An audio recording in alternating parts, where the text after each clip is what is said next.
بسم الله الرحمن الرحيم. ويصح بلفظ نكاح وتزويج وهبة وتمليك وصدقة وبيع وشراء، لا بلفظ الإجارة والإعارة والوصية.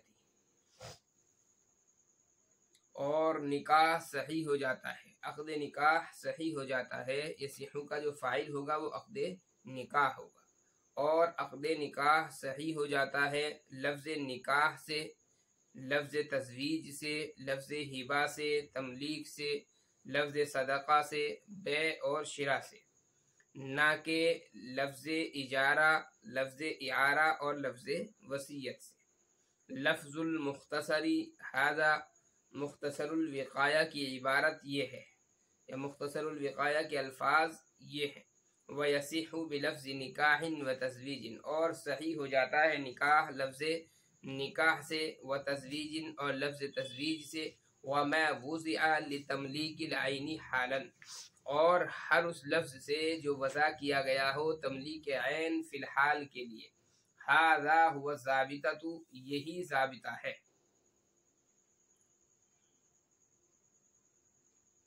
فلا يصح بلفظ الإجارة والإعارة، صحیح چنانچہ صحیح نہیں ہوتا لفظ اجارہ لفظ اعارہ سے. لأنهما لم توضع لتملیک العین، اس لیے کہ وہ دونوں نہیں وضع کیے گئے ہیں تملیک عین کے لیے. ولا بلفظ الوصیت، اور نہ ہی نکاح صحیح ہوتا ہے لفظ وصیت سے. لأنها وضعت لتملیک العین لا فی الحال، اس لیے کہ وہ وضع کیا گیا ہے تملیک عین کے لیے، لا فی الحالی، مگر فی الحال کے لیے نہیں، یعنی تملیک عین فی الحال کے لیے نہیں.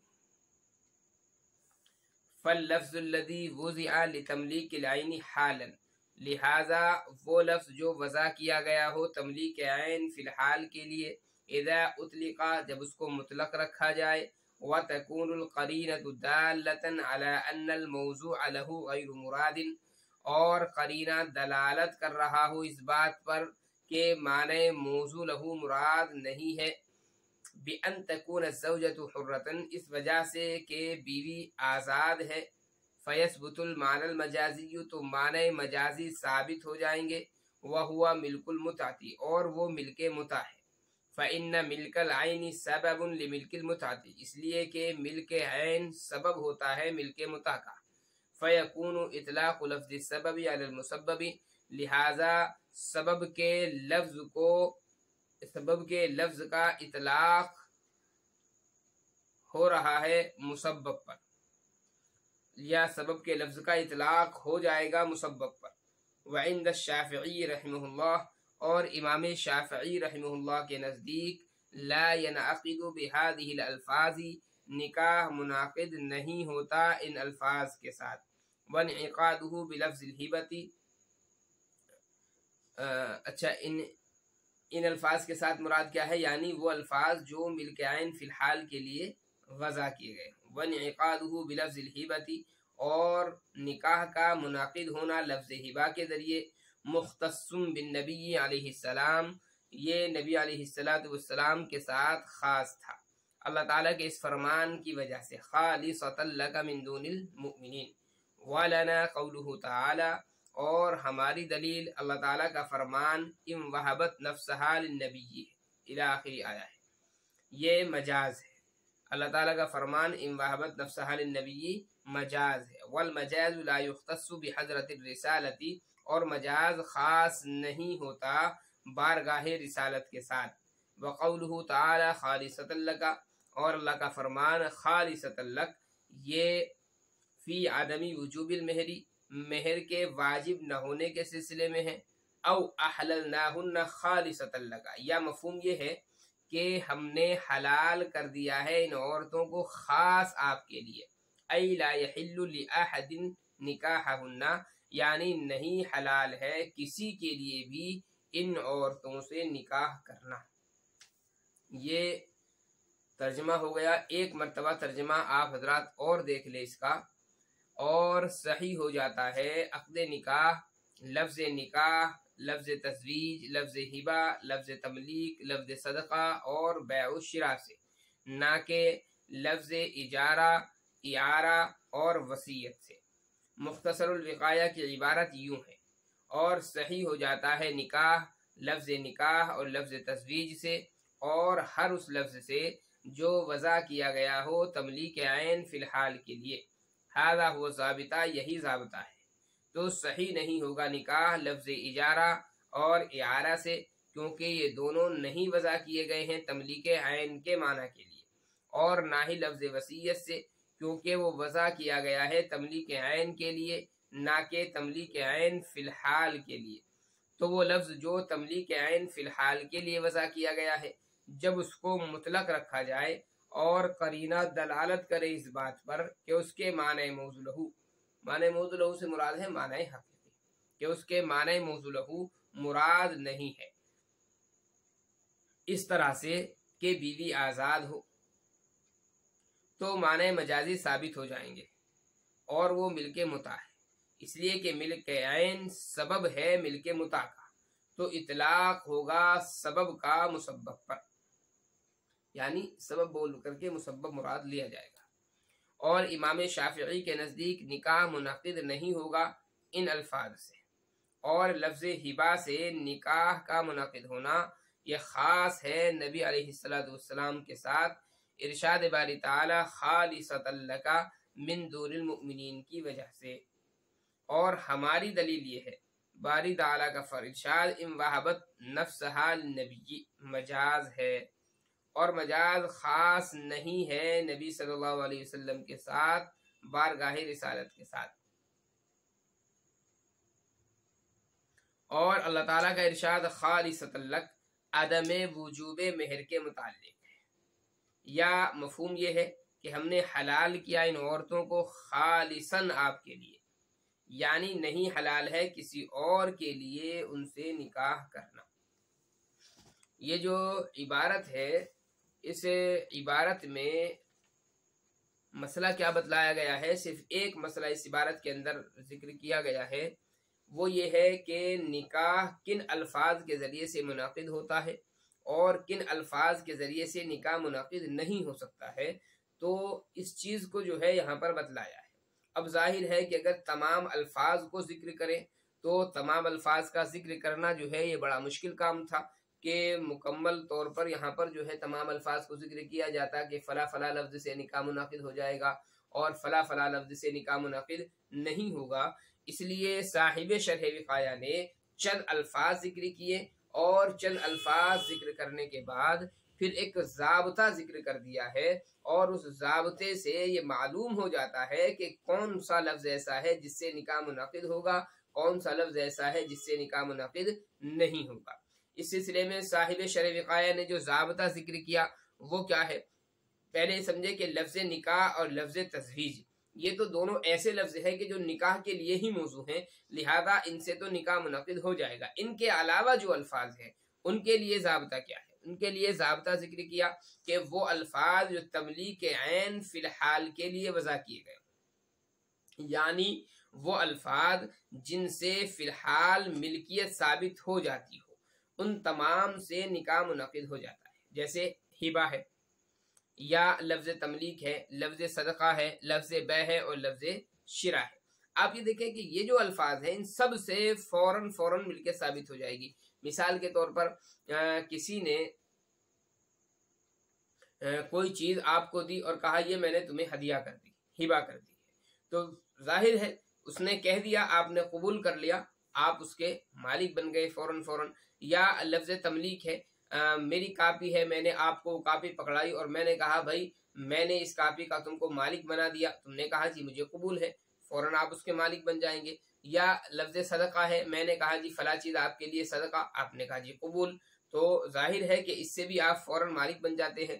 یا لفظ بیع ہے، لفظ شرا ہے، تو یہ الفاظ بھی ایسے ہیں جن سے فوراً ملکیت ثابت ہو جائے گی۔ تو یہ جو الفاظ ہیں یہ تملیک عین فی الحال کے لیے وضع کیے گئے ہیں، تو ان تمام الفاظ سے جو تملیک عین فی الحال کے لیے وضع کیے گئے ہوں نکاح منعقد ہو جاتا ہے۔ وہ الفاظ جو تملیک عین فی الحال کے لیے وضع نہیں کیے گئے، وہ الفاظ جو تملیک عین فی الحال کے لیے وضع نہیں کیے گئے، اب اس کی دو شکلیں ہیں۔ یا تو یہ کہ وہ جو الفاظ ہیں تملیک عین کے لیے ہی نہیں ہے، یعنی تملیک عین ان سے ثابت ہی نہیں ہوتی ہے، جیسے اجارہ ہے اور اعارہ ہے۔ مثال کے طور پر آپ نے یہ کہا بھائی فلاں چیز مجھے اجرت پر دے دو، میں نے کہا جی ٹھیک ہے یہ چیز تم اجرت پر لے کر کے چلے جاؤ، تو لفظ اجارہ کے بولنے سے ظاہر ہے کہ تملیک عین جو ہے ثابت نہیں ہوتی ہے، آپ اس کے مالک بن جائیں ایسا نہیں ہوتا ہے۔ یا لفظ اعارہ ہے عاریت پر کسی چیز کو لینا دینا، تو اس سے بھی مل کے ثابت نہیں ہوتی ہے۔ تو تملیک عین فی الحال کے لیے موضوع نہ ہو، اس کی دو شکلیں ہیں، یا تو وہ الفاظ ایسے ہیں کہ تملیک عین ہی کے لیے نہیں ہے، جیسے لفظ اجارہ ہے اور لفظ اعارہ ہے، یا تملیک عین کے لیے تو ہیں لیکن فی الحال ان سے تملیک ثابت نہیں ہوتی بلکہ بعد میں تملیک ثابت ہوتی ہے، جیسے لفظ وصیت۔ میں نے مثال کے طور پر کسی چیز کی وصیت کر دی آپ کو، تو ظاہر ہے کہ وصیت سے فی الحال مل کے ثابت نہیں ہوتی بلکہ وصیت سے جو ہے مرنے کے بعد میں مل کے ثابت ہوگی۔ وصیت کرنے والا جب مر جائے گا تب ملکیت اس کی ثابت ہوگی دوسرے کی۔ تو لفظ وصیت تملیک عین کے لیے تو موضوع ہے لیکن تملیک عین فی الحال کے لیے موضوع نہیں ہے۔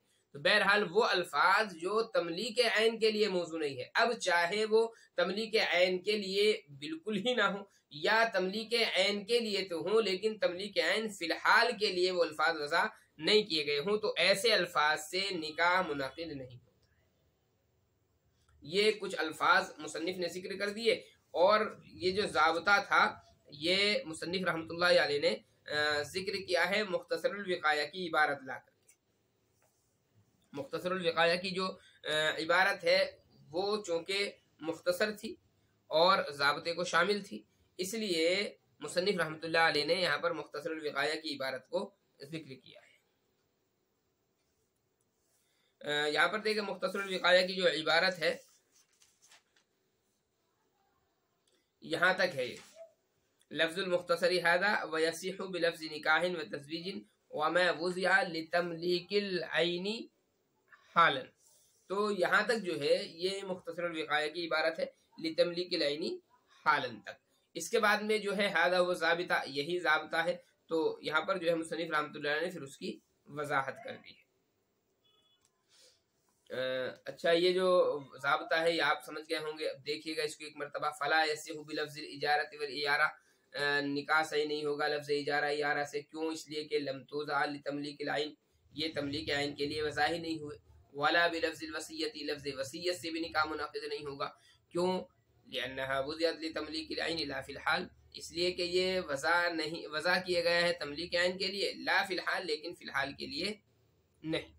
فاللفظ الذي وضع لتملیک العین حالا اذا اطلق وتكون القرینۃ دالۃ علی ان الموضوع لها۔ یہاں سے شارح رحمۃ اللہ علیہ نے دراصل احناف کی دلیل ذکر کی ہے۔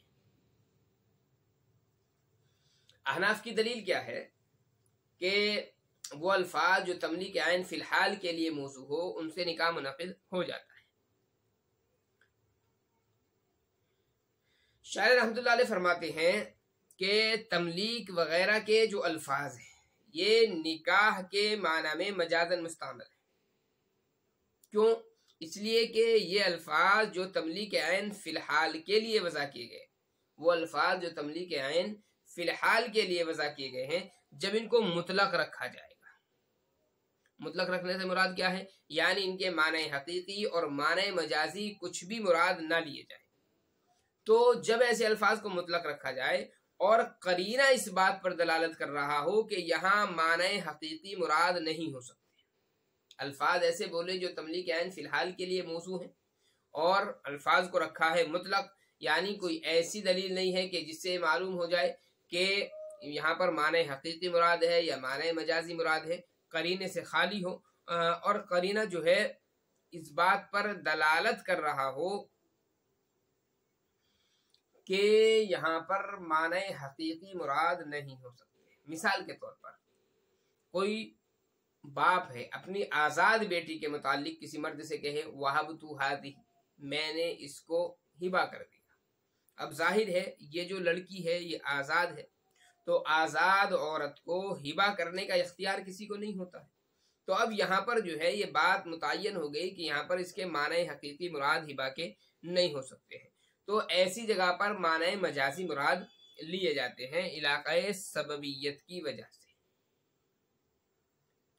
دوبارہ اس کو سمجھیں، یہاں پر جو ہے احناف نے دلیل ذکر کی ہے کہ تملیک وغیرہ کے جو الفاظ ہے یہ نکاح کے معنی میں مجازن مستعمل ہے۔ اسی کو کہا دیکھو فاللفظ الذي وضع لتملیک العین حالا اذا اطلق وتكون القرینة دالة على ان الموضوع له غیر مراد بأن تكون زوجة حرة فيثبت المعنى المجازی، یعنی وہ الفاظ جو تملیک عین کے لیے وضع کیے گئے ہوں وہ نکاح کے لیے جو استعمال ہوتے ہیں نکاح کے معنی میں وہ مجاز ہوتے ہیں، نکاح کے معنی میں وہ مجازن مستعمل۔ مجازن کیوں مستعمل ہے؟ اس کی دلیل ذکر کی ہے کہ وہ الفاظ جو تملیک عین فی الحال کے لیے وضع کیے گئے ہیں جب ان کو مطلق رکھا جائے یعنی معنی حقیقی اور معنی مجازی کچھ بھی مراد نہ لیے جائے، اور قرینہ جو ہے اس بات پر دلالت کر رہا ہو کہ یہاں پر معنی حقیقی مراد نہیں ہو سکتے، تو ظاہر ہے وہاں پر جو ہے معنی مجازی ہم مراد لیں گے۔ مثال کے طور پر باپ اپنی بیٹی سے کہے، اس کی مثال بھی انہوں نے دی ہے، باپ اپنی بیٹی سے کہے کہ میں نے یہ لڑکی آپ کو ہبہ کر دی، تو ظاہر ہے کہ بیوی جو ہے وہ آزاد ہے، تو آزاد تو ہبہ کی نہیں جاتی ہے، تو اس لیے یہاں پر جو ہے معنی مجازی مراد لیں گے۔ اچھا معنی مجازی کیسے مراد لیں گے اس کو انہوں نے سمجھایا۔ معنی مجازی کیا ہے؟ وہ ملک المتعتی، کہ وہ ملک متع ہے، وہ ثابت ہو جائے گا۔ فَإِنَّ مِلْكَ الْعَيْنِ سَبَبٌ لِمِلْكِ الْمُتعتی، یعنی معنی مجازی جو مراد ہوں گے یعنی ملک متع، یہ علاقۂ سببیت کی وجہ سے مراد ہوتے ہیں۔ علاقۂ سببیت کا مطلب کہ تملیک جو ہے ملک رقبہ کے واسطے سے ملک متع کا سبب ہوتا ہے، تملیک ملک رقبہ کے واسطے سے ملک متع کا سبب ہوتا ہے، یعنی کسی نے مثال کے طور پر کوئی باندی ہے آپ کو کر دی ہدیہ کہ یہ باندی آپ کو ہبہ ہے، تو چونکہ یہ محل ہے، یہ محل ہے تو آپ اس کے مالک بن گئے، اور پھر ملکیت کے واسطے سے آپ کو ملک متع بھی حاصل ہو گئی، یعنی اس سے صحبت وغیرہ کرنا یہ بھی آپ کے لیے جائز ہو گیا۔ تو تملیک جو ہے ملک رقبہ کے واسطے سے یہ ملک متع کا سبب ہوتا ہے محل میں، غیر محل میں تو ظاہر ہے ملک متع کا سبب نہیں ہوگا۔ تو ملک متع جو ہے وہ کس سے حاصل ہوگا؟ وہ حاصل ہوتا ہے نکاح سے۔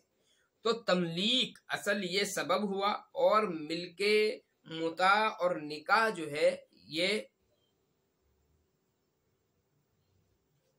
تملیک جو ہے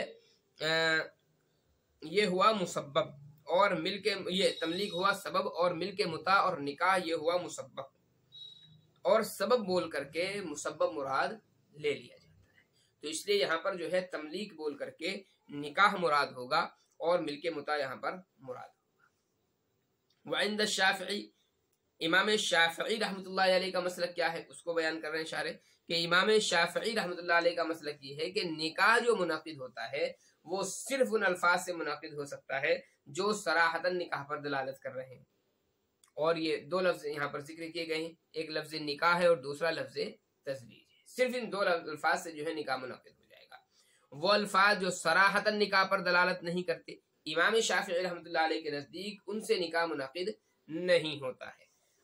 اچھا جی یہ بات ہو گئی۔ اس کے بعد میں ذکر کیا وَانْعِقَادُهُ بِلَفْظِ الْہِبَةِ مُخْتَصَّةٌ بِالنَّبِيِّ علیہ الصلاۃ والسلام، یہ جو عبارت ہے یہ امام شافعی رحمۃ اللہ علیہ پر ہونے والے ایک اعتراض کا جواب ہے۔ امام شافعی رحمۃ اللہ علیہ پر اعتراض یہ ہے کہ آپ نے کہا کہ نکاح صرف ان الفاظ کے ذریعے سے منعقد ہوگا جو صراحتاً نکاح پر دلالت کرتے ہوں، حالانکہ لفظ ہبہ کے ذریعے سے نکاح کا منعقد ہونا یہ تو خود قرآن سے ثابت ہے، پھر آپ نے کیسے کہہ دیا کہ نکاح منعقد نہیں ہوگا؟ کیسے آپ نے اس کا انکار کر دیا؟ قرآن کریم میں صراحتاً ذکر کیا گیا یا ایھا النبی انا احللنا لک ازواجک اللاتی آتیت اجورہن وما ملکت یمینک مما افاء اللہ علیک وبنات عمک وبنات عماتک وبنات خالک وبنات خالاتک اللاتی ہاجرن معک وامرأة مؤمنة ان وهبت نفسها للنبی ان اراد النبی ان یستنکحها۔ یہ جو پوری آیت ہے، اس آیت میں صاف حکم یہ ہے کہ اے نبی ہم نے آپ کے لیے ایسی مومنہ عورت کو حلال کر دیا جو اپنے آپ کو ہبہ کر دے، ایسی مومنہ عورت کو حلال کر دیا جو اپنے آپ کو ہبہ کر دے۔ تو یہاں پر تو ہبا کے ذریعے سے نکاح منعقد ہو رہا ہے۔ اس کا جواب امام شافعی رحمۃ اللہ علیہ کی طرف سے یہ ہے کہ لفظ ہبا سے نکاح کا منعقد ہونا یہ آقا صلی اللہ علیہ وسلم کی خصوصیت ہے، آپ کے ساتھ میں خاص ہے، آپ کے علاوہ کسی اور کے لیے یہ حکم نہیں۔ اور اس کی دلیل کیا ہے؟ امام شافعی فرماتے ہیں اس کی دلیل خود قرآن کریم میں جو آیت کا یہ ٹکڑا ہے آگے خالصۃ لک من دون المؤمنین، کہ صرف آپ کے لیے خاص ہے نہ کہ دیگر مؤمنین کے لیے، یہ امام شافعی رحمۃ اللہ علیہ کی دلیل ہے۔ وَلَنَا قَوْلُهُ تعالیٰ سے امام شافعی رحمۃ اللہ علیہ کے دعوے کا رد کیا گیا ہے احناف کی طرف سے، اور مذہب احناف کو ثابت کیا جا رہا ہے۔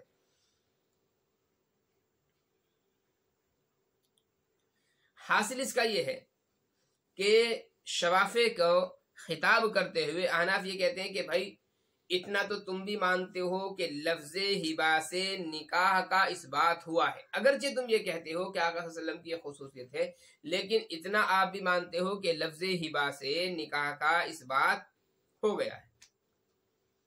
اب رہا یہ مسئلہ کہ ہبا جو ہے یہ آقا علیہ السلام کی خصوصیت ہے یا نہیں ہے، یہ تو بعد کا مسئلہ ہے، یہ تو بعد میں ثابت ہوگا، اتنا پہلے ثابت ہو گیا کہ لفظ ہبا سے نکاح کا اثبات ہوا ہے۔ اب آتے ہیں ہم دوسرے مسئلے کی طرف۔ ہبا جو ہے نکاح کے معنی میں یہ مجاز ہے، حقیقت نہیں ہے، چونکہ صریح لفظ نہیں ہے نکاح کے باب میں، تو نکاح حاصل یہ ہوا کہ ہبا جو ہے یہ نکاح کے معنی میں مجاز ہوا، حقیقت نہیں ہوا۔ اب ایک بات ایک ضابطہ اور ذہن میں رکھیں، خصوصیات کا جو تعلق ہوتا ہے وہ احکامات سے ہوتا ہے، لفظ کے اطلاق سے خصوصیت کا کوئی تعلق نہیں ہوتا۔ مطلب یہ ہے کہ اگر لفظ کا اطلاق حقیقی معنی پر ہوگا تو بھی سب کے لیے ہوگا، اور اگر لفظ کا اطلاق مجازی معنی پر ہوگا تو بھی سب کے لیے ہوگا۔ تو خصوصیت کا جو تعلق ہوتا ہے وہ احکامات سے ہوتا ہے، لفظ کے اطلاق سے تعلق نہیں ہوتا۔ لہذا لفظ ہبا سے نکاح کا جو انعقاد ہے وہ آقا علیہ السلام کی خصوصیت نہیں ہے، بلکہ ہر ایک کا نکاح لفظ ہبا سے منعقد ہو سکتا ہے۔ رہا یہ دلیل خالصۃ لک من دون المؤمنین، کہ قرآن کریم نے خود کہا ہے خود آپ کے لیے خاص ہے، تو احناف یہ فرماتے ہیں کہ یہ جو آیت کا ٹکڑا ہے خالصۃ لک، یہ دو چیزوں میں سے کسی ایک پر محمول ہوگا۔ یا تو اس کا مطلب یہ ہے کہ بغیر نکاح کے، بغیر مہر کے نکاح کا منعقد ہو جانا یہ آپ کی خصوصیت ہے۔ کسی نے آ کر کے اگر کہہ دیا میں نے اپنے آپ کو ہبا کر دیا، آپ نے قبول کر لیا، بس نکاح منعقد ہو گیا، مہر وغیرہ کا لزوم نہیں ہوگا، تو بغیر مہر کے نکاح کا منعقد ہونا یہ آپ کی خصوصیت ہے۔ یا تو اس کا مفہوم یہ، یا یہ جو ٹکڑا ہے خالصۃ لک، یہ جو محمول ہے انا احللنا لکا پر محمول ہے۔ مطلب یہ ہے کہ جن عورتوں سے آپ نے نکاح فرما لیا وہ صرف آپ ہی کے لیے حلال ہے، آپ کے بعد کسی اور کے لیے ان سے نکاح کرنا یہ جائز نہیں ہے۔ کیوں؟ اس لیے کہ آپ کی جو ازواج ہیں، ازواج مطہرات ہیں، وہ امت مسلمہ کی مائیں ہیں، اس لیے آپ نے جن عورتوں سے نکاح فرما لیا بس یہ آپ کے ساتھ خاص ہیں، آپ کے علاوہ اب کسی اور سے ان کا نکاح منعقد نہیں ہو سکتا ہے۔ تو بہرحال لفظ ہبا وغیرہ سے احناف کے نزدیک نکاح منعقد ہو جائے گا، شوافع کے نزدیک نکاح منعقد نہیں ہوگا۔ احناف کے نے ضابطہ ایک ذکر کر دیا کہ جو الفاظ تملیک عین فی الحال کے لیے موضوع ہے ان سے نکاح منعقد ہو جاتا ہے، اور تملیک عین فی الحال کے لیے جو الفاظ موضوع نہیں ہیں ان سے نکاح منعقد نہیں ہوگا۔ اب چاہے وہ الفاظ تملیک عین ہی کے لیے وضع نہ ہو، جیسے اجارہ یا اعارہ ہے، یا تملیک عین کے لیے تو ہوں لیکن فی الحال تملیک عین ان سے ثابت نہ ہوتی ہو، جیسا کہ لفظ وصیت ہے۔ امام شافعی رحمۃ اللہ علیہ کے نزدیک صرف ان الفاظ سے نکاح منعقد ہوگا جو صراحتاً نکاح پر دلالت کرتے ہوں، اور وہ دو لفظ ہیں، لفظ نکاح اور لفظ تزویج۔ پھر امام شافعی رحمۃ اللہ علیہ پر ایک اعتراض ہوا کہ لفظ ہبا کے ذریعے سے تو نکاح منعقد ہو رہا ہے، جیسا کہ قرآن کریم میں ہے ان وہبت نفسہا للنبی، تو اس آیت سے تو ثابت ہوتا ہے کہ آقا صلی اللہ علیہ وسلم کا نکاح منعقد ہوا ہے۔ امام شافعی رحمۃ اللہ علیہ کی طرف سے جواب یہ ہے کہ لفظ ہبا کے ذریعے نکاح کا منعقد ہونا یہ نبی علیہ السلام کی خصوصیت ہے۔ پھر خصوصیت پر دلیل امام شافعی کیا ہے؟ خالصۃ لک من دون المؤمنین۔ احناف کی طرف سے اس دلیل کا جواب یہ ہے کہ لفظ ہبا جو ہے یہ آقا علیہ السلام کی خصوصیت نہیں ہو سکتی کہ ہبا سے نکاح منعقد ہو۔ کیوں؟ اس لیے کہ لفظ ہبا نکاح کے معنی میں مجاز ہے، اور لفظ کا حقیقی معنی کہاں مراد ہوگا، مجازی معنی کہاں مراد ہوگا، اس میں کسی کی کوئی خصوصیت نہیں ہوتی ہے، لفظ کے اطلاق میں کوئی خصوصیت نہیں ہوتی۔ لفظ کے مجازی معنی بھی سب پر محمول ہوتے ہیں اور حقیقی معنی مراد ہے تو وہ بھی سب پر محمول ہوں گے۔ ہاں، خالص اللہ کا جو تعلق ہے وہ دو چیزوں سے ہو سکتا ہے، یا تو یہ کہ بغیر مہر کے نکاح منعقد ہو جانا، یہ آپ کی خصوصیت ہے، آپ کے علاوہ کسی اور کا بغیر مہر کے نکاح منعقد نہیں ہو سکتا، یا پھر مطلب یہ ہے کہ جن عورتوں سے آپ نے نکاح کر لیا وہ صرف آپ کی خصوصیت ہے، آپ کے بعد آپ کی عورتوں سے کسی اور کے لیے نکاح کرنا جائز نہیں ہوتا ہے، چونکہ یہ امت مسلمہ کی مائیں بن چکی